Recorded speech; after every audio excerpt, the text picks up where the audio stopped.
평소와 다름없던 오후, 큰 며느리가 갑자기 남편과 저를 집 근처 카페로 불렀어요.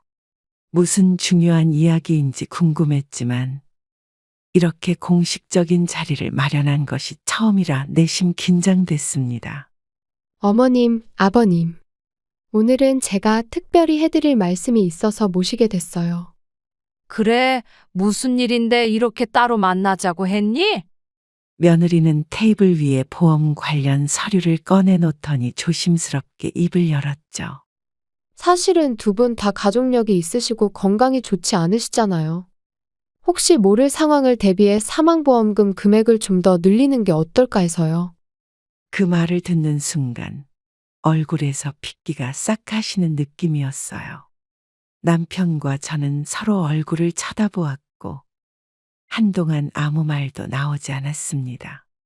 머릿속에서 모든 상황이 하나로 연결되기 시작했어요.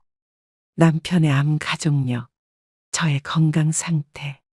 그래서 며느리가 이런 제안을 한 것이로군요. 너는 지금 우리가 돈으로만 보이냐? 어머님, 그런 뜻이 아니고요. 그냥 혹시 두 분께 무슨 일이 생기면 대비를 해야 하잖아요. 저는 깊은 한숨을 내쉬며 말했어요. 혹시 모를 상황이라니. 그 상황이 내가 죽는 걸 말하는 거 아니냐? 마치 너는 내가 죽기라도 바라는 것처럼 느껴지는구나. 남편은 충격에 아무 말도 못했지만 그의 눈빛에서도 당혹감이 그대로 드러났어요. 며느리는 변명하려 했지만 더 이상 들을 수 없었죠. 다시 말씀드리지만 저는 두 분을 생각해서 그런 거예요. 요즘 건강이 안 좋으셔서 걱정되기도 하고. 걱정돼서 보험을 더 들자고? 네가 정말 우리를 생각한다면 이런 식으로 말하지 않았을 거야. 카페를 나오면서 마음은 무거웠어요. 아무리 생각해도 며느리의 제안 이면에 숨겨진 계산적인 태도가 느껴졌습니다. 집으로 돌아가는 길, 남편과 나는 무거운 침묵 속에 걸었죠. 어쩌면 우리가 이제는 그저 보험금으로 평가되는 사람이 된 걸까 하는 생각만이 머릿속을 맴돌았습니다. 이런 일이 생기기 전, 몇 년 전으로 거슬러 올라가 보면 큰 며느리가 보험 설계사로 일을 시작했던 때가 있었어요. 처음엔 저도 며느리의 성공을 진심으로 응원했습니다. 어머님, 이번에 좋은 회사에 들어갔어요. 보험 설계사로 일하게 됐네요. 그래? 정말 잘 됐구나. 열심히 해서 성공하길 바란다. 감사합니다. 처음이라 좀 힘들 수도 있을 것 같아요. 아이들 봐주실 수 있으실까요? 처음에는 당연히 도와주는 게 맞다고 생각했죠. 손주들도 귀엽고 며느리가 일을 시작하는 걸 돕고 싶었으니까요. 하지만 시간이 지날수록 상황이 달라졌습니다. 어머님, 이번 주에도 제가 너무 바빠서 애들 좀 부탁드려요. 보험 실적 보고 기간이라 정신이 없네요. 또? 지난주에도 봐줬는데. 나도 내 일이 있는데. 어머님, 저도 어쩔 수 없어요. 이번이 중요한 실적 기간이라. 며느리의 바쁨은 매주 반복됐고 저의 일상은 점점 손주 돌봄과 집안일로 채워졌어요. 한 달이 지나고 두 달이 지나도 상황은 나아지지 않았죠. 어머님, 오늘은 중요한 고객 미팅이 있어서 저녁도 못 먹고 올 것 같아요. 아이들 저녁 챙겨주시고 목욕도 시켜주세요. 아이고, 나도 오늘은 좀 피곤한데. 그래, 알았다. 죄송해요, 어머님. 다음에 맛있는 거 사올게요. 자주 듣던 다음에라는 말이 점점 공허하게 들리기 시작했어요. 며느리의 성공이 기쁘기도 했지만 제 삶은 온통 손주 돌봄으로 가득 차버렸죠. 어느 날 문득 창밖을 바라보며 생각했습니다. 나는 언제부터 내 시간이 없어진 걸까? 그래도 가족을 위한 일인이 참자고 스스로를 다독였지만 마음 한구석에는 작은 서운함이 자라나고 있었어요. 손주를 돌보는 일이 늘어나면서 점점 지쳐가던 어느 저녁, 마침내 용기를 내어 아들에게 제 마음을 털어놓기로 했어요. 저녁을 준비하고 있는데 아들이 퇴근에 들어왔습니다. 아들아, 잠깐 얘기 좀 할까? 네, 엄마. 무슨 일 있으세요? 사실 요즘 내가 좀 힘들구나. 너희 와이프가 바쁘다는 건 알지만 매일 아이들 돌보고 집안일까지 하려니 체력이 따라주질 않네. 아들은 갑자기 얼굴색이 변하더니 불편한 표정을 지었죠. 엄마, 지금 와이프 욕하시는 거예요? 아니, 그게 아니라 나도 이제 나이가 있어서 매일 이렇게 하기가 버거워. 엄마, 좀만 참으시면 안 돼요? 지금은 일이 너무 바빠서 그럴 수밖에 없어요. 아들의 반응에 당황스러웠어요. 제 상황을 이해해 주길 바랐는데 오히려 며느리 편을 드는 모습이 서운했습니다. 아들, 너의 일이 중요한 건 알겠지만 나는 내 생활이 없는 것 같아. 언제까지 내가 이러고 있을 순 없잖니. 엄마가 그렇게 말씀하시면 저희도 곤란해요. 저희도 어쩔 수 없이 부탁드리는 거잖아요. 그래도 서로 배려가 필요하지 않겠니? 내가 무슨 24시간 일하는 가정부니? 저희가 좀 바빠서 그렇지 일부러 그러는 건 아니니까요. 엄마도 좀 이해해 주세요. 아들의 말은 차갑게 들렸어요. 그 순간 깨달았죠. 아들에게는 제 고충보다 며느리의 일이 더 중요하다는 걸. 말다툼을 더 이어봤자 소용없을 것 같아 입을 다물었습니다. 알았다. 더 이상 얘기하지 않을게. 엄마, 제 말은 그런 뜻이 아니라. 방으로 돌아오면서 눈물이 핑 돌았어요. 아들과 며느리가 저를 그저 손주 돌보는 사람으로만 여기는 것 같아 마음이 아팠죠. 내가 지금 뭘 하고 있는 걸까? 거울 속 지친 제 모습을 보며 한숨이 나왔습니다. 가족을 위해 희생하는 건 당연하다고 생각했지만 그 희생이 당연시되는 순간 서럽게 느껴졌어요. 그날 밤 잠을 청하려는데 아들과 며느리의 방에서 대화 소리가 들렸어요.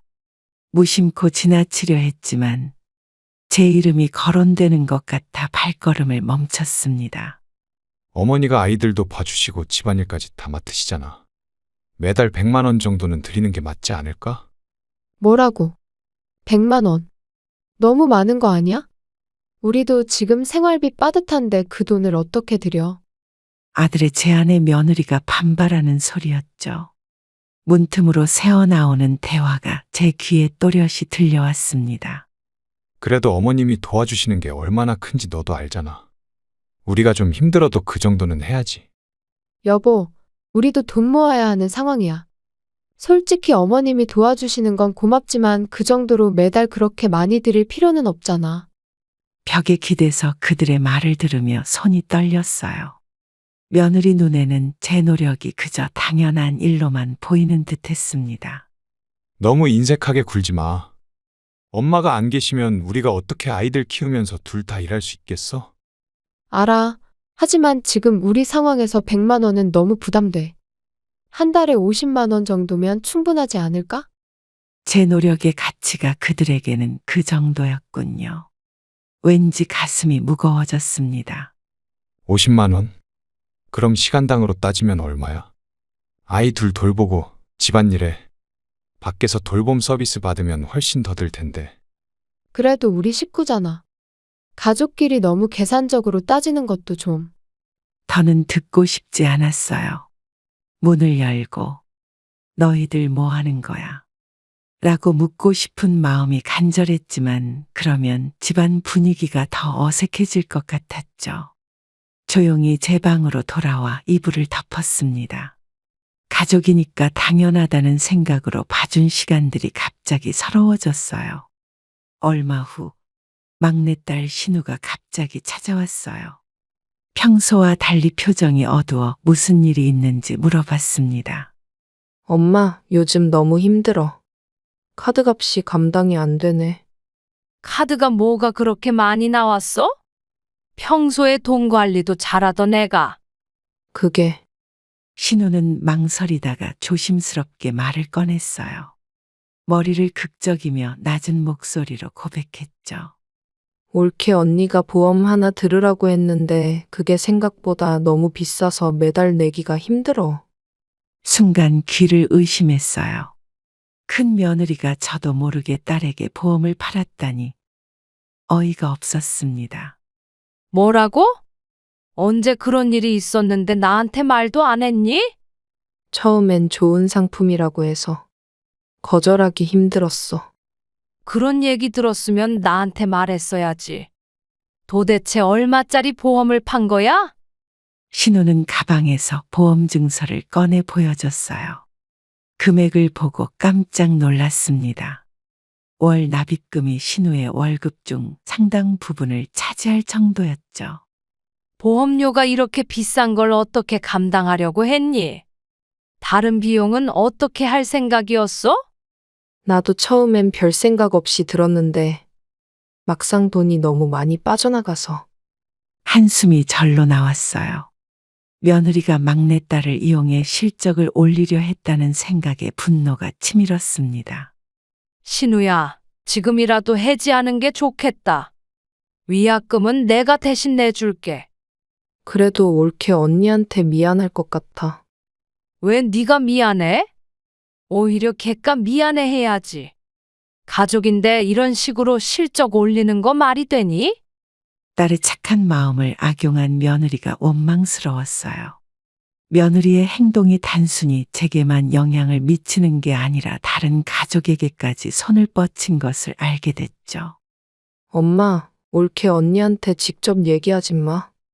더 불편해질 것 같아. 아니, 이건 꼭 짚고 넘어가야 해. 이런 식으로 가족을 이용하는 건 용납할 수 없어. 신우의 만류에도 불구하고 이번만큼은 가만히 있을 수 없었습니다. 이 문제를 며느리와 직접 대면하기로 마음먹었어요. 딸의 어깨를 다독이며 생각했습니다. 이 일은 반드시 해결해야 한다. 다음 날 신우의 보험 문제를 해결하기 위해 며느리를 불러 대화를 나누기로 했어요. 거실 소파에 앉아 차분히 대화를 시작했습니다. 며느라, 내가 오늘 할 얘기가 있어서 불렀어. 네, 어머님. 무슨 일이세요? 너 신우한테 보험 강매했니? 며느리의 얼굴이 순간 굳어졌죠.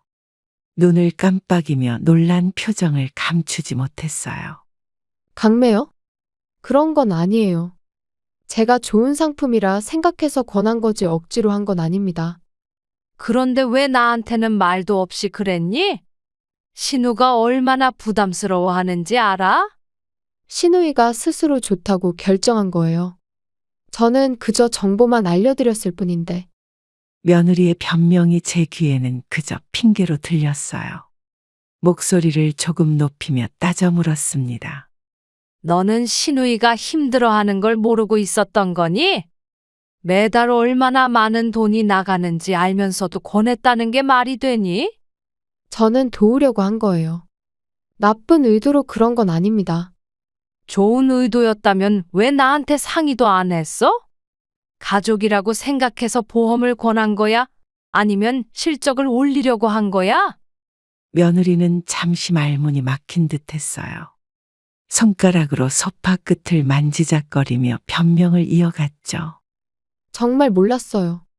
그렇게 힘들어하는 줄은. 좋은 상품이라 생각해서.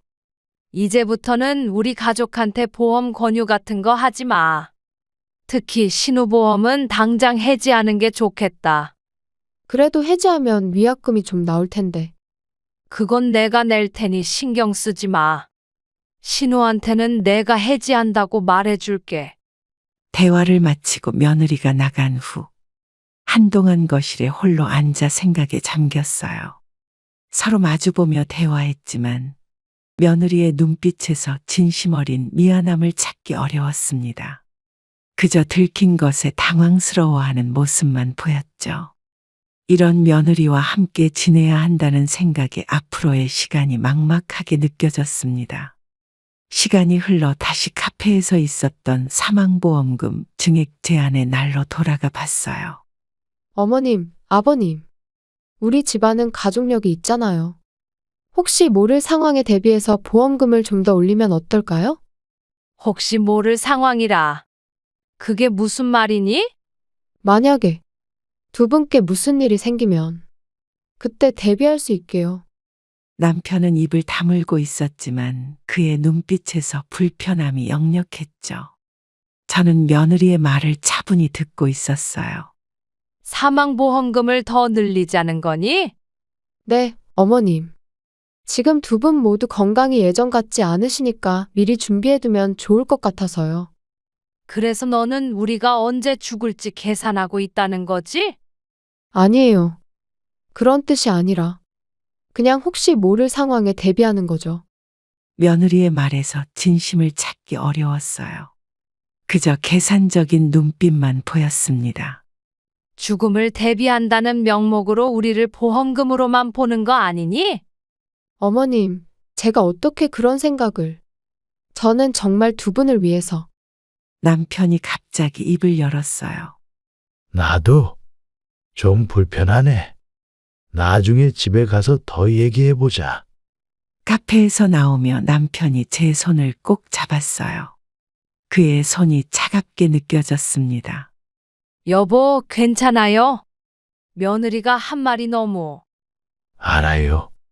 나도 충격이었어. 우리가 그저 돈으로만 보이는 것 같네. 사람이 죽음을 앞에 두고 보험금 타령이라니. 우리 아들은 어떻게 생각하는 걸까? 집으로 돌아가는 길, 비가 더 세차게 내렸어요. 남편과 저는 말없이 걸었습니다. 각자의 생각에 잠긴 채로요. 이런 상황이 오기 전까지는 며느리가 보험 설계사로 일하는 것이 자랑스럽기까지 했는데, 이제는 그 직업이 우리 가족을 갈라놓는 것 같았어요. 여보, 앞으로 우리 어떻게 해야 할까요? 일단 생각해 봐야겠어. 성급하게 결정하지 말자. 카페에서의 충격적인 제안 후 며칠 동안 남편과 저는 이 문제를 어떻게 해결할지 고민했어요. 침대에 나란히 앉아 진지한 대화를 시작했습니다. 여보, 며느리 제안에 대해 어떻게 생각해요? 솔직히 처음엔 많이 불편했어. 하지만 내 가족력을 생각해보면 암 걸린 친척이 많잖아. 남편의 말에 잠시 말문이 막혔어요. 그의 표정이 생각보다 담담해 보였죠. 그래도 그렇게 노골적으로 죽음을 앞에 두고 보험 얘기를 하다니. 나도 그 부분은 불편했어. 하지만 내 건강 상태를 생각하면 미리 준비해두는 게 나쁘진 않을 것 같아. 남편의 현실적인 태도에 저도 조금씩 마음을 누그러뜨리기 시작했어요. 남편의 건강 문제는 오래전부터 신경 쓰고 있던 부분이었으니까요. 그럼 어떻게 할까요? 보험을 올리는 게 좋을까? 너무 크게 며느리를 의심하지 말자. 우리도 나이가 들어가니까 이런저런 대비를 해두는 게 나쁘진 않아. 내 보험금만 조금 올리는 건 어때? 고민 끝에 남편의 보험만 추가하기로 결정했어요. 다음 날 며느리에게 전화를 걸었습니다. 며느라, 아버지 보험만 추가하기로 했어. 나는 아직 생각해 보고 싶구나. 네, 어머님. 잘 생각하셨어요. 아버님이 생각하시는 대로 준비하시면 될 것 같아요. 며느리의 반응은 예상외로 담담했어요. 오히려 아버지 보험만 올리기로 한 결정에 만족하는 듯했죠. 그런데 왜 아버지 보험만 올리기로 하셨어요? 아버지 가족력이 있으니까. 일단은 그쪽만 준비하려고. 현명한 결정이세요. 제가 필요한 서류는 준비해 드릴게요. 전화를 끊고 나니 마음 한구석에 여전히 묘한 감정이 남아 있었어요. 이렇게 쉽게 동의하는 며느리의 태도가 오히려 의심스러웠죠. 하지만 남편을 위해서라도 더 이상 가족 갈등을 키우고 싶지 않았습니다. 막내딸의 보험 문제로 이미 관계가 어색해진 상황에서 또 다른 불안은 피하고 싶었어요. 여보, 잘 결정한 거 맞죠? 그래, 일단 이 정도가 적당한 것 같아. 너무 감정적으로 대응하지 말고 현실적으로 생각하자. 보험 문제가 일단락된 후 시간이 흐르면서 아들과 며느리와의 관계는 점점 소원해졌어요. 이제 그들이 연락하는 때는 손주를 돌봐달라고 부탁할 때뿐이었습니다. 엄마, 이번 주말에 아이들 좀 봐줄 수 있어요? 중요한 미팅이 있어서요. 또? 지난주에도 봐줬는데 내 일정도 있단다. 부탁드려요. 정말 중요한 자리라 다른 사람에게 맡기기는 좀 그래서. 아들의 목소리에는 급박함이 묻어 있었죠. 결국 또 한 번 거절하지 못했어요. 알았어. 그럼 몇 시에 데려올 거니? 토요일 오전 9시에 데려다 드릴게요. 정말 감사합니다, 엄마. 전화를 끊고 나서 깊은 한숨이 나왔습니다. 손주들을 사랑하지만 이렇게 필요할 때만 찾는 아들과 며느리의 태도가 서운했어요. 일주일 후 또다시 전화벨이 울렸습니다. 보이스피싱인가 싶어 망설이다 받았는데 아들 목소리였어요. 엄마, 며칠 동안 집 좀 봐주실 수 있으세요? 저희 출장이 있어서요. 출장? 갑자기? 둘 다 같이. 중요한 건데 어쩔 수 없어요. 이번만 도와주시면 정말 감사하겠습니다. 매번 이번만이란 말이 반복되는 게 지겨웠어요. 그래도 가족이니까 돕고 싶은 마음에 수락했습니다. 알았어. 언제부터 언제까지니? 내일부터 사흘 정도요. 정말 감사합니다, 엄마. 제가 나중에 맛있는 거 사올게요. 수화기 너머로 들리는 나중에라는 말이 공허하게 들렸어요. 이전에도 비슷한 약속들은 많았지만 정작 지켜진 적은 드물었죠. 저녁 식사 후 거실에 앉아 텔레비전을 보고 있는데 문자 메시지가 왔습니다. 며느리였어요. 어머님, 내일 아이들 유치원 가방 좀 챙겨주세요. 간식도 넣어주시고요. 감사합니다. 답장도 하기 전에 또 메시지가 왔습니다. 그리고 세탁기에 빨래도 돌려주시면 감사하겠습니다. 제가 시간이 없어서. 이제는 손주를 돌보는 것뿐만 아니라 집안일까지 당연하게 부탁하는 모습에 가슴이 무거워졌어요. 며느리에게 뭐라고 말하려다가 그만두었습니다. 어차피 말해봤자 서로 감정만 상할 것 같았죠. 그저 알겠다는 답장만 보냈어요. 며칠 전 아들과 며느리가 갑자기 현관문을 두드렸어요. 평소와 달리 둘 다 함께 온 것이 의아했습니다. 어머님, 안녕하세요. 갑자기 찾아와서 죄송해요. 무슨 일이니? 둘 다 같이 오다니 특별한 일 있어? 아들이 먼저 말을 꺼냈어요. 평소보다 상냥한 목소리로 부탁을 했죠. 엄마, 저희 이번에 여행 좀 다녀오려 해요. 그동안 집 좀 봐주시고 강아지 신경 좀 써주세요. 순간 머릿속이 복잡해졌어요. 손주도 아니고 이제는 강아지까지 돌봐달라니. 하지만 거절하기도 어려웠습니다. 여행? 어디로 가는데? 제주도요. 오랜만에 둘이서 시간도 보내고 와이프도 좀 쉬어야 할 것 같아서요. 며느리가 부드러운 미소를 지으며 덧붙였어요. 사실 강아지가 좀 예민해서 다른 사람에게 맡기기가 걱정돼요. 어머님만 믿을 수 있을 것 같아서요. 갑작스러운 부탁에 어떻게 대답해야 할지 망설여졌지만 기분 좋게 거절하기도 어려운 상황이었죠. 얼마나 다녀올 건데? 4박 5일 정도요. 사료랑 용품들은 다 준비해 두고 갈게요. 최고급으로요. 그래, 알았어. 내가 봐줄게. 아들이 안도의 표정을 지으며 말했어요. 정말 감사합니다, 엄마. 수고비는 드릴게요. 그 말에 가슴이 살짝 아팠어요. 가족 간의 수고비라니. 마치 남이 된 것 같은 느낌이었죠. 괜찮아. 가족끼리 뭘. 아니에요, 어머님. 당연히 드려야죠. 강아지가 좀 까다로워서 신경 많이 쓰이실 거예요. 이런 대화를 나누는 동안 저는 문득 깨달았어요. 이제 저는 그들에게 손주를 돌봐주는 사람에서 이제는 강아지까지 맡아주는 사람으로 바뀌었구나 싶었죠. 더욱 서운한 건 수고비라는 말이 가족 간의 따뜻함보다는 거래 같은 느낌을 주었다는 점이었습니다. 준비는 다 해놨으니 걱정 마세요.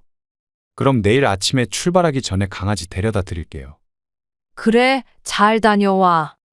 다음 날 아침, 아들과 며느리가 강아지와 짐을 가지고 왔어요. 현관문을 열자마자 강아지 용품들이 제 눈에 들어왔습니다. 어머님, 여기 코코 사료예요. 이건 특별 수제 간식이고, 이건 물 마시는 그릇이에요. 이렇게 많은 물건이 다 필요하니? 네, 코코가 좀 까다로워서요. 이 담요는 꼭 깔아주셔야 해요. 다른 곳에선 잠을 안 자거든요.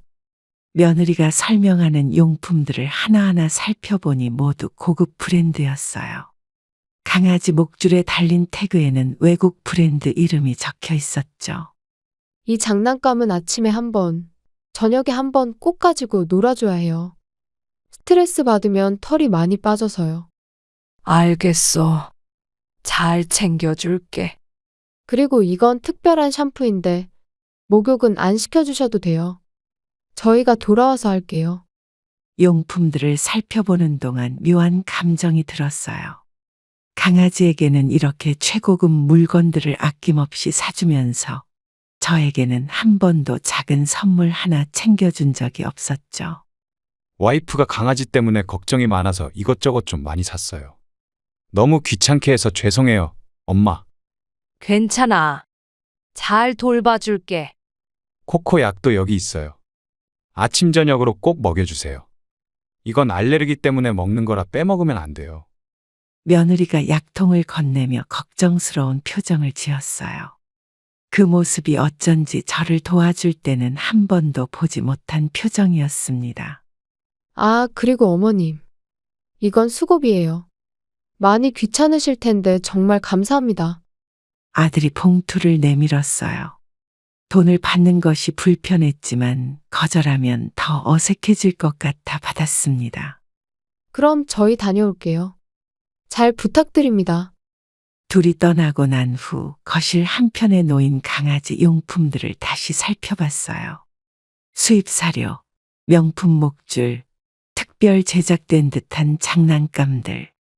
이 모든 것이 강아지를 위한 거였습니다. 제 방 한쪽에 놓인 낡은 가방이 눈에 들어왔어요. 지난 생일에 신우가 선물한 것 말고는 몇 년간 새 물건 하나 없었죠. 강아지는 이렇게 귀하게 대접받는데 저는 그저 필요할 때만 찾는 존재가 된 듯했어요. 아들과 며느리가 여행을 떠난 지 이틀째 되는 날이었어요. 강아지 코코와 함께 지내는 것은 생각보다 힘들지 않았지만 빡빡한 규칙들을 지키는 게 쉽지만은 않았습니다. 왜 안 먹니? 이렇게 좋은 걸 안 먹고. 강아지는 제가 주는 사료를 잘 먹지 않아 걱정이 됐어요. 그때 휴대폰이 울렸죠. 며느리의 번호였습니다. 여보세요? 어머님, 강아지는 잘 있어요? 사료 잘 챙겨 먹이고 계시죠? 며느리의 첫마디가 제 안부가 아닌 강아지 상태를 묻는 말이어서 살짝 당황했어요. 아, 코코? 응, 잘 있어. 근데 사료를 잘 안 먹네. 아, 그럴 때는 사료 위에 간식을 조금 부숴서 얹어주세요. 그럼 잘 먹을 거예요. 알았어. 그렇게 해볼게. 잠시 침묵이 흐른 후 며느리가 다시 말을 이었어요. 그리고 약은 잘 먹었어요? 아침, 저녁으로 꼭 먹여야 해요. 그래, 약도 제때 잘 먹이고 있어. 다행이네요. 코코가 예민해서 걱정했거든요. 어머님 말고는 다른 사람한테 잘 안 따라서요. 통화 내내 며느리는 강아지 상태만 물어봤고 제 안부는 한 번도 묻지 않았죠. 마치 강아지 돌보미에게 확인 전화를 하는 듯한 느낌이었어요. 여행은 잘하고 있니? 네, 날씨도 좋고 구경할 것도 많아서 재밌게 잘 보내고 있어요. 그래, 잘 다녀와. 걱정 말고 즐겁게 놀다 와. 네, 알겠습니다. 그럼 강아지 잘 부탁드려요. 나중에 또 전화드릴게요. 전화를 끊고 나니 마음이 무거워졌어요. 며느리는 강아지 걱정만 할 뿐, 제가 어떻게 지내는지 불편한 건 없는지 전혀 신경 쓰지 않았죠. 딱 한 번이라도 어머님 괜찮으세요? 라고 물어봤다면 기분이 달랐을 텐데 어르신들 다 이런 서운함 겪나. 혼잣말을 하며 한숨을 내쉬었죠. 이제 저는 그들에게 그저 필요할 때만 부르는 존재가 된 것 같았어요. 강아지를 위해 이것저것 챙기면서도 정작 그들은 저를 챙기지 않았습니다. 거실 소파에 앉아 강아지를 바라보며 쓸쓸한 웃음이 나왔어요. 코코야, 네가 사람이라면 할머니한테 안부라도 물어봐 주겠지. 아들과 며느리가 여행에서 돌아오기로 한 날 갑작스러운 위기가 찾아왔어요. 평범하게 아침을 준비하던 중 거실에서 이상한 소리가 들렸습니다. 여보, 괜찮아요? 대답이 없어 급히 거실로 나가보니 남편이 바닥에 쓰러져 있었어요. 심장이 멎는 것 같은 충격이 밀려왔죠. 여보, 정신 차려요. 남편의 얼굴은 창백했고 입에서는 작은 신음소리만 나왔어요. 떨리는 손으로 휴대폰을 집어 119에 전화했습니다. 제 남편이 갑자기 쓰러졌어요. 빨리 와주세요. 주소가 어떻게 되시나요? 환자분의 상태를 말씀해 주세요. 남편이 의식이 없고 숨은 쉬는데 제발 빨리요. 전화를 끊고 남편 옆에 무릎을 꿇고 앉았어요. 손을 잡아보니 차갑게 식어 있었죠. 이런 상황이 온 적이 없어서 무엇을 해야 할지 몰라 그저 남편의 이름을 부르며 정신을 차리게 하려고 애썼습니다. 여보, 제발 눈 좀 떠봐요. 구급차가 도착하기까지 시간이 너무 길게 느껴졌어요. 창밖으로 사이렌 소리가 들리자 안도감과 두려움이 동시에 밀려왔습니다. 환자분 상태가 어떻게 되셨나요? 아침에 갑자기 쓰러졌어요. 아무 말도 못하고. 혈압이 많이 불안정하네요. 빨리 병원으로 이송해야겠습니다. 남편을 구급차에 태우고 병원으로 향하는 동안 저는 아들에게 전화를 걸었어요. 아들아, 아버지가 병원에 실려갔어. 갑자기 쓰러져서. 네? 갑자기요? 어디로 가시는데요? 지금 세브란스 응급실로 간대. 나도 지금 따라가는 중이야. 알겠습니다. 일 끝나고 바로 갈게요. 아들의 반응이 생각보다 담담해서 잠시 당황했어요. 급한 상황이라 더 이상 설명할 여유가 없었지만 그의 목소리에서 큰 동요를 느끼지 못했죠. 병원에 도착하자마자 남편은 곧바로 검사실로 이송됐고 저는 접수실에서 서류를 작성했습니다. 의사가 급히 다가와 말했어요. 뇌출혈 증상이 보입니다. 지금 바로 수술이 필요해요. 뇌출혈이요? 어떻게 그럴 수가? 수술 동의서에 서명해 주세요. 시간이 중요합니다.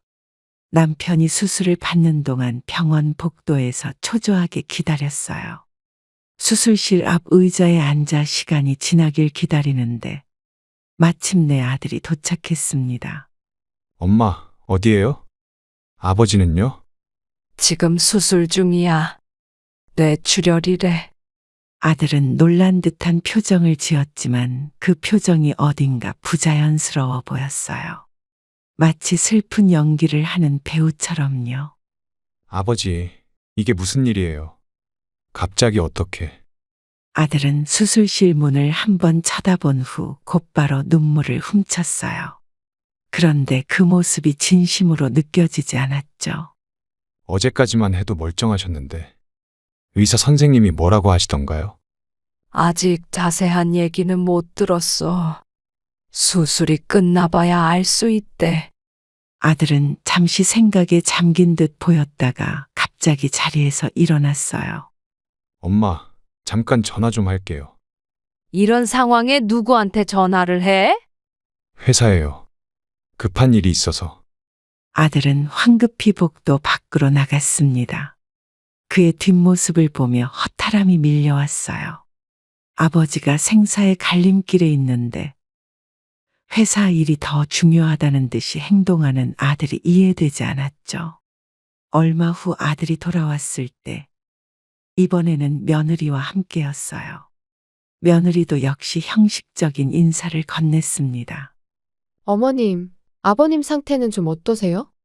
아직 수술 중이야. 좀 더 기다려봐야 해. 며느리는 고개를 끄덕이더니 아들과 작은 목소리로 무언가 속삭였어요. 그들의 표정에서 진정한 걱정을 찾아볼 수 없었습니다. 수술 오래 걸리나요? 몇 시간 걸린대. 니들 배고프면 먼저 가서 밥 먹고 와. 괜찮아요. 저희도 같이 기다릴게요. 말은 그렇게 했지만 아들과 며느리는 계속해서 시계를 확인하며 불안한 듯 서성였어요. 마치 빨리 자리를 뜨고 싶어 하는 것처럼요. 저기 의사 선생님 오시네요. 의사가 다가오자 저는 벌떡 일어났어요. 아들과 며느리도 따라 일어났지만 그들의 표정에서는 걱정보다는 다른 감정이 읽혔습니다. 수술은 일단 끝났습니다만 아직 의식이 돌아오지 않으셨어요. 앞으로 24시간이 고비입니다. 남편은 중환자실로 옮겨졌고 가족은 제한된 면회 시간에만 볼 수 있었어요. 병실 앞 의자에 앉아 기다리는데 며느리가 커피 2잔을 들고 다가왔습니다. 어머님, 커피 한 잔 드세요. 많이 피곤하실 텐데. 고마워. 근데 아들은 어디 갔니? 회사에 급한 전화가 와서 잠깐 밖에 나가 있어요. 곧 올 거예요. 며느리는 형식적인 미소를 지으며 커피를 건넸어요. 사실 따뜻한 배려라기보다는 의무감에서 하는 행동처럼 느껴졌죠. 아버님 상태는 어떠세요? 의사 선생님이 뭐라고 하시던가요? 의식이 아직 돌아오지 않았대. 앞으로 24시간이 중요하다고 했어. 그렇군요. 빨리 좋아지시면 좋을 텐데. 며느리의 말투와 표정이 너무 건조해서 마음이 더 무거워졌어요. 정작 남편의 상태보다는 병원 환경이나 대기실 편의시설에 더 관심이 있는 듯했죠. 이 병원 시설은 괜찮은 것 같아요. 중환자실도 깨끗하고. 지금 그게 중요한 게 아니잖아. 아, 네. 죄송해요. 그냥 말씀드릴 게 없어서. 어색한 침묵이 흐르다가 아들이 돌아왔어요. 그의 얼굴에도 큰 걱정은 보이지 않았습니다. 엄마, 의사 선생님 또 뵀어요? 아니, 아직. 중환자실에서 몇 가지 검사 더 한다고 했어. 아, 그렇군요. 이거 오래 걸리겠네요. 아들과 며느리는 서로 눈빛을 교환하더니 조용히 대화를 나눴어요. 그들의 목소리가 작았지만 의료비와 보험에 관한 이야기를 하는 것 같았습니다. 어머님, 저희가 병원비 걱정은 하지 마세요. 보험이. 지금 그런 얘기를 하는 게 아니지. 아버지가 지금 어떤 상태인데? 두 사람은 당황한 듯 서로 쳐다보았어요. 제가 그들의 대화 내용을 들었다는 걸 알아챈 것 같았죠. 그게 아니라 저희가 도울 일이 있을까 해서요. 니들은 병원에 있기 힘들면 집에 가 있어. 내가 여기 지킬 테니. 아니에요. 저희도 같이 있을게요.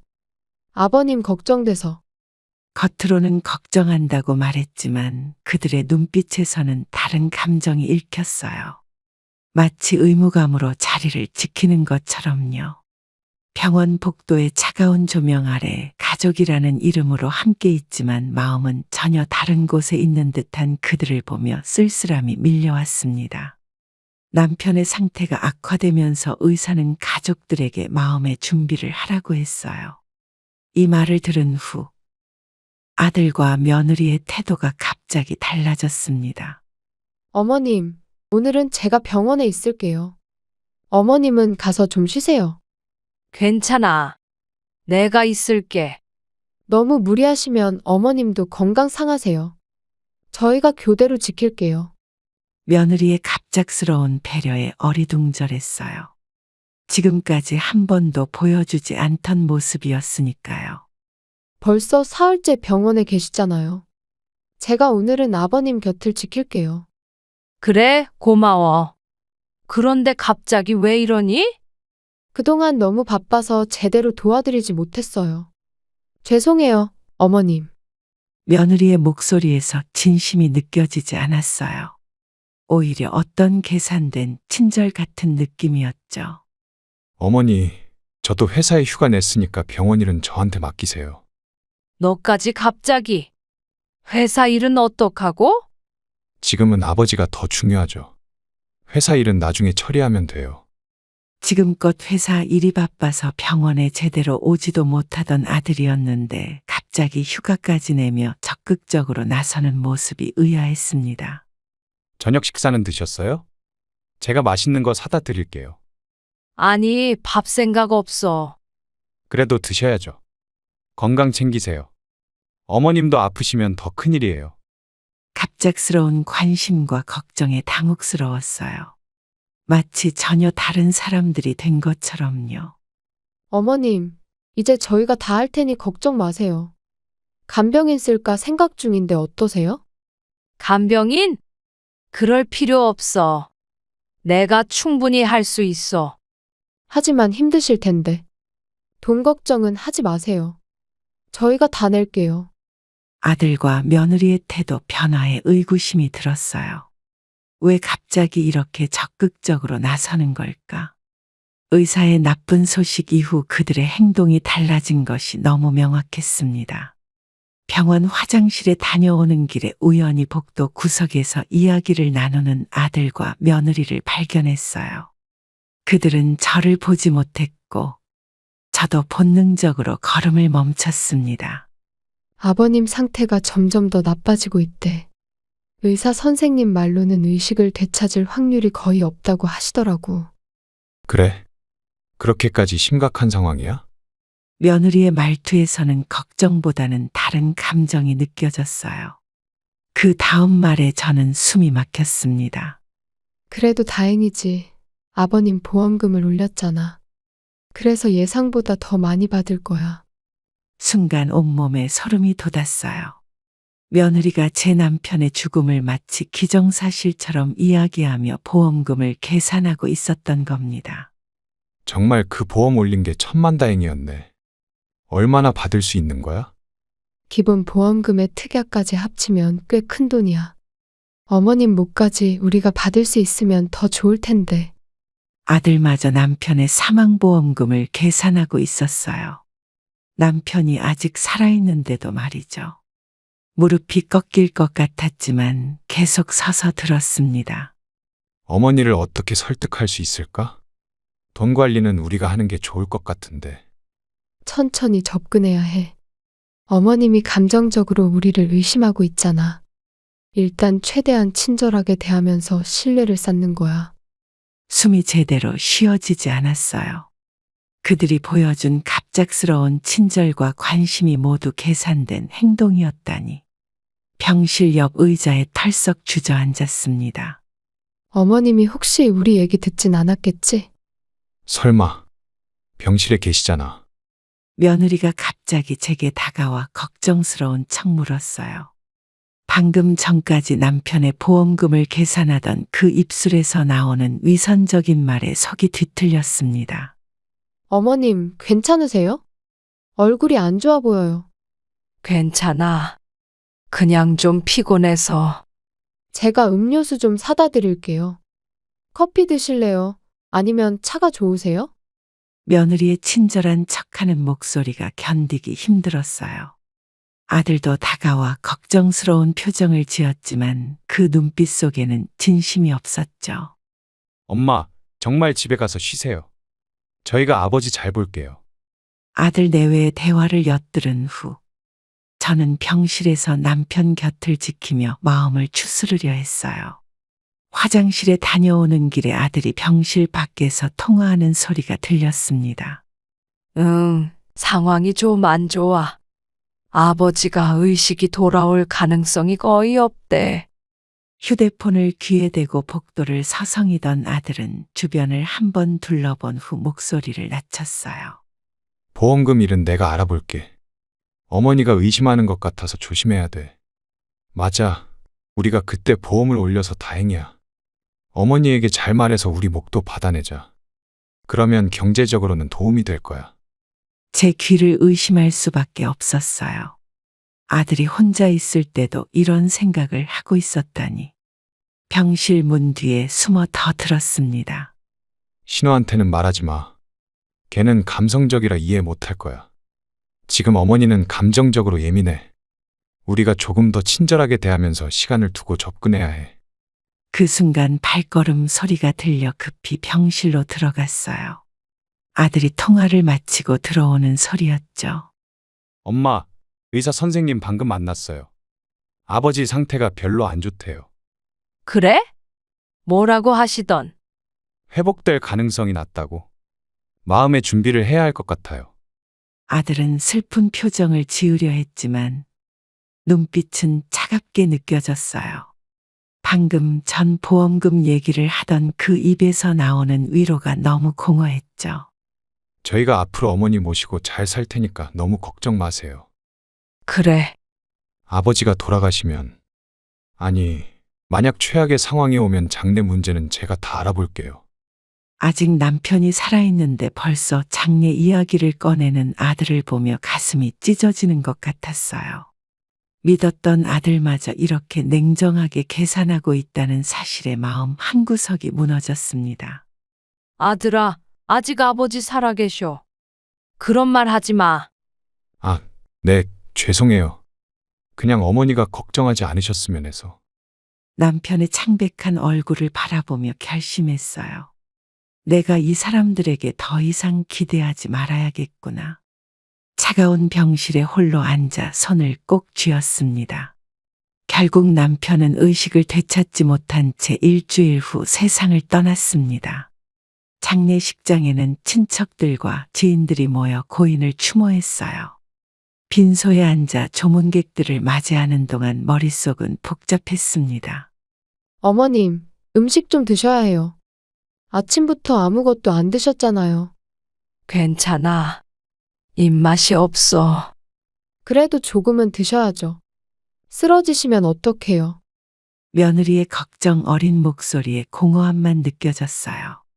장례 준비부터 아들과 며느리는 적극적으로 나섰고 모든 절차를 주도했죠. 겉으로는 효심이 가득한 모습이었습니다. 어머님, 아버님 유품은 어떻게 정리할까요? 저희가 도와드릴게요. 아직 그런 얘기 할 때가 아니잖아. 장례 먼저 치르고 생각하자. 네, 그러시죠. 근데 보험금 청구는 빨리 해야 할 것 같아요.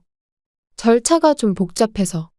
아직 남편의 시신이 눈앞에 있는데 벌써 보험금 얘기를 꺼내는 며느리의 모습에 가슴이 아팠어요. 저는 그저 고개만 끄덕였습니다.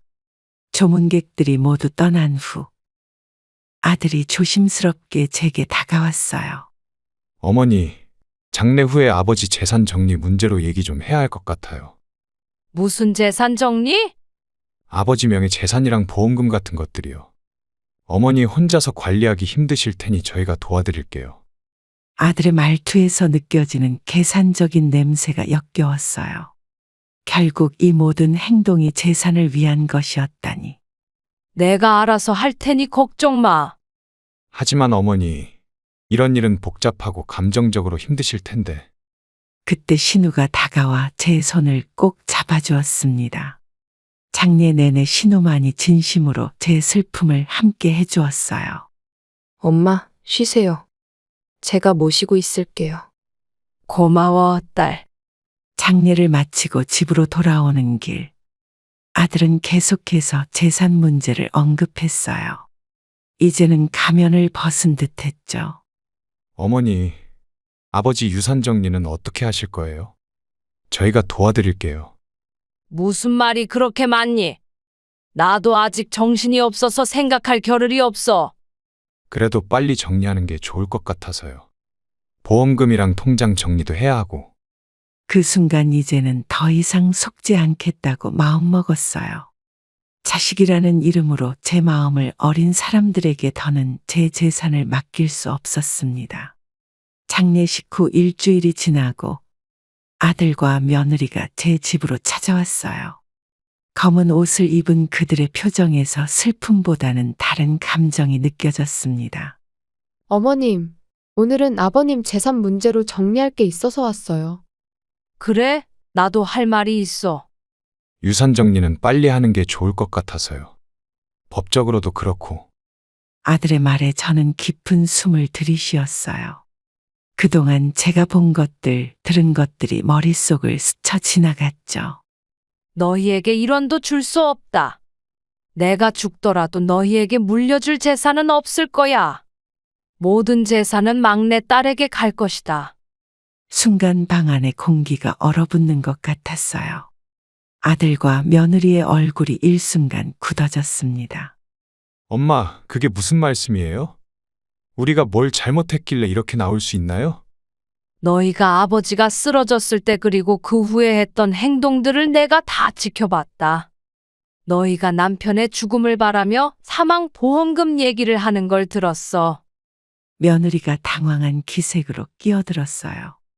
얼굴이 창백해져 있었습니다. 어머님, 저희가 그랬다고 너무 심하게 생각하시는 거 아니에요? 그동안 저희도 힘들었고 유산을 나눠받는 게 당연한 거 아닌가요? 당연하다고? 당연한 건 없어. 너희가 보여준 행동이 이런 결과를 가져온 거야. 아들은 의자에서 벌떡 일어나 격앙된 목소리로 말했어요. 엄마, 그래도 우리가 가족이잖아요. 막내한테 다 준다는 게 말이 돼요? 법적으로도 문제가 될 수 있어요. 가족이었기에 너희가 보여준 모습이 더 실망스러웠다. 너희가 진정으로 가족을 생각했다면 지금 이런 얘기를 하지 않았겠지. 아들과 며느리는 서로를 바라보며 할 말을 잃은 듯했어요. 그들의 계획이 물거품이 된 것을 깨달았는지 안절부절 못하는 모습이었죠. 어머님, 다시 생각해 보세요. 저희도 아버님 장례까지 잘 치렀는데. 그건 너희의 의무였을 뿐이야. 나는 이미 결정했어. 아들이 마지막으로 애원하듯 말했어요. 그의 눈에는 분노와 당혹감이 뒤섞여 있었습니다. 엄마, 이건 너무 하시는 거예요. 우리도 아버님의 자식이고 어머님의 아들인데. 그래, 너는 내 아들이야. 하지만 내 마음은 이미 정했다. 더 할 말 없으면 돌아가거라. 남편의 사망보험금이 입금된 다음 날 신우를 만나기로 했어요. 카페에서 기다리고 있는데 신우가 약속 시간보다 일찍 도착했습니다. 엄마, 오래 기다리셨어요? 버스가 빨리 와서 일찍 도착했네요. 아니, 나도 방금 왔어. 많이 지쳐 보이는구나. 아버지 장례식 치르고 정리하느라 좀 바빴어요. 엄마는 괜찮으세요? 신우의 눈빛에는 진심 어린 걱정이 담겨 있었어요. 장례 기간 내내 저를 챙기고 집안일을 돕고 남편을 진심으로 애도했던 딸이었죠. 신우야, 오늘 특별히 너 만나자고 한 이유가 있어. 무슨 일 있으세요? 이건 아버지 사망보험금의 일부야. 너에게 주고 싶다. 그동안 고생 많이 했으니까 이건 내 몫이야. 봉투를 신우에게 건네자 그녀는 놀란 표정을 지으며 손사래를 쳤어요. 엄마, 저 그런 거 필요 없어요. 그냥 엄마가 잘 지내셨으면 좋겠어요. 이건 엄마의 고마움이야. 내가 있어서 내가 이 모든 걸 버틸 수 있었다. 너 없었으면 엄마는 여기까지 오지도 못했을 거야. 그러니까 받아줘. 신우의 눈에 눈물이 고였어요. 그녀는 망설이다가 조심스럽게 봉투를 받아들었습니다. 정말 감사해요, 엄마. 그냥 제가 해야 할 일을 한 것뿐인데. 아니야. 오빠와 형수는 보험금 얘기만 했지만 너는 진심으로 아버지와 나를 걱정했잖아. 그 마음이 너무 고마웠어. 신우는 제 손을 꼭 잡으며 울컥했어요. 가족 중 유일하게 그녀만이 진정한 딸의 모습을 보여주었죠. 요즘 오빠가 엄마한테 자주 연락하던데. 괜찮으세요? 아마 유산 문제 때문일 거야. 걱정 마. 엄마가 다 해결할게. 필요하시면 언제든 말씀하세요. 제가 도울게요. 맞은편에 앉은 신우를 바라보며 가슴이 따뜻해졌어요. 이런 딸이 있다는 것만으로도 큰 위안이 되었습니다. 아버지도 분명 신우를 자랑스러워 하실 거야. 가족을 진심으로 생각하는 너의 마음씨를? 아버지 생각하면 아직도 너무 슬퍼요. 근데 엄마는 앞으로 어떻게 지내실 계획이세요? 아들과 며느리에게 유산을 물려주지 않겠다고 선언한 후 짐을 챙겨 고향 시골로 내려가기로 결심했어요. 작은 이불 보따리에 필요한 물건들만 담아 기차역으로 향했습니다. 어머님, 어디 가시는 거예요? 갑자기 왜 이러세요? 문 앞에서 기다리고 있던 며느리가 당황한 목소리로 물었어요. 제 손에 든 가방을 보며 놀란 표정이었죠. 이제 시골에 내려가서 살 거야. 갑자기요? 남편이랑 상의는 하셨어요? 상의할 필요 없어. 내 인생이니까. 며느리는 급히 전화기를 꺼내 아들에게 전화를 걸었어요. 저는 그녀의 말에 더 이상 귀 기울이지 않고 현관을 나섰습니다. 역에 도착하자마자 아들이 헐레벌떡 달려왔어요. 얼굴에는 당혹감이 가득했죠. 엄마, 도대체 무슨 생각이세요? 갑자기 시골로 간다니요? 내가 편하게 살고 싶은 곳에서 살 뿐이야. 내 인생 마지막 시간은 내가 원하는 대로 보내고 싶구나. 하지만 어머니 혼자 시골에서 어떻게 지내실 거예요? 건강도 안 좋으신데. 아들의 말에 쓴웃음이 나왔어요.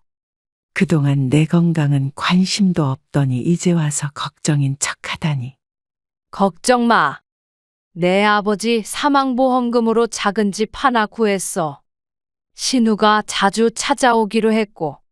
아들은 잠시 말을 잃었다가 다시 설득을 시도했어요. 엄마, 우리가 뭐 잘못한 거 있으면 말씀해 주세요. 이렇게 갑자기 가시면 저희는 어떻게 해요? 니들은 이제 어른이잖아. 충분히 잘 살 수 있을 거야. 기차가 들어오는 소리가 들렸어요. 저는 의자에서 일어나 짐을 들었습니다. 아들아, 미워서 떠나는 게 아니야. 그저 내 인생을 찾고 싶을 뿐이야? 그래도 엄마, 이제는 나한테도 새로운 시작이 필요해. 가끔 연락할게. 기차에 오르며 뒤돌아봤어요. 아들은 플랫폼에 그대로 서 있었죠. 그의 표정에는 아직도 믿기지 않는다는 기색이 역력했어요. 시골 마을에 도착하니 저를 반겨주는 건 작은 정원이 딸린 소박한 집이었습니다. 고요한 시골 풍경을 바라보며 깊은 숨을 들이마셨어요. 이제야 진정한 평화를 느끼는 것 같았습니다. 가족이란 이름으로 묶여 있다고 해서 무조건 서로를 이해하고 사랑한다는 보장은 없습니다. 때로는 가장 가까운 사람들이 가장 큰 상처를 주기도 하죠. 자식에게 기대어 살기보다 스스로의 행복을 찾는 것이 중요합니다. 삶의 마지막 장을 시작하는 지금, 저는 배웠습니다. 자신을 괴롭히는 존재들과 거리를 두는 것이 필요하다는 것을. 그 존재가 설령 가족일지라도 말이에요. 우리의 인생은 한정되어 있고 자신에게 쏟을 시간도 부족합니다.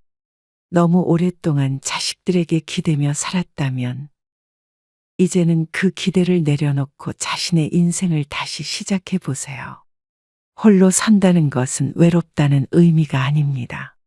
오히려 자유롭게 스스로의 삶을 결정할 수 있는 기회예요. 진정한 행복은 타인의 인정이나 도움이 아닌 스스로 만족하는 삶에서 찾을 수 있습니다.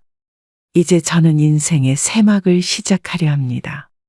여러분도 마찬가지로 스스로를 돌보고 진정한 행복을 찾아가는 여정을 시작하길 바랍니다. 그럼 오늘도 행복한 하루 되시길 기원하겠습니다. 감사합니다.